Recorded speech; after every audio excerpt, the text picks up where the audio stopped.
अस्सलाम वालेकुम। कैसे हैं आप सब? उम्मीद है खैरियत से होंगे।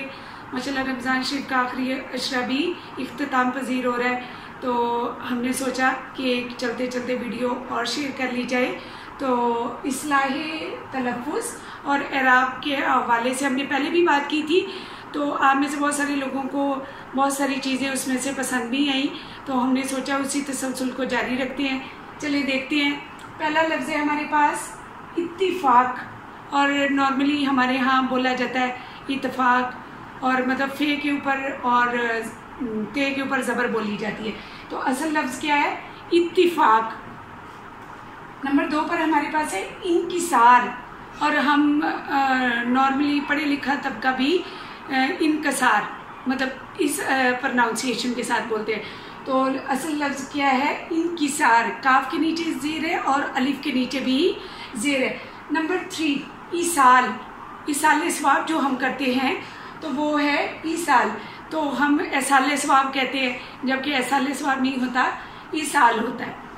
इसी तरह इदराक, और ये तो सुनने में आम रूटीन में हमें मिलता है कि अदराक कहते हैं।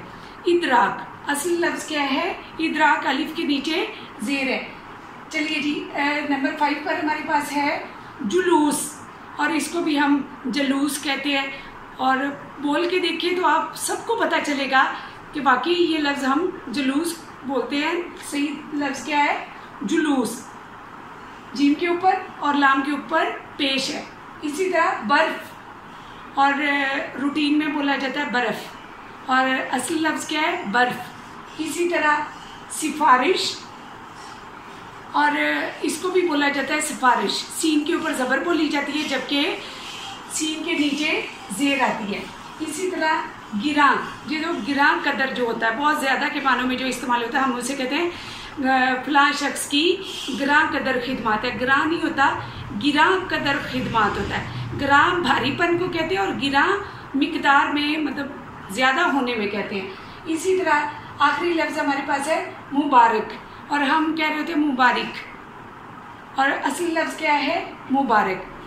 आई होप कि आप लोगों को ये वीडियो पसंद आई होगी। इसे लाइक कीजिए, शेयर कीजिए और सब्सक्राइब कीजिए।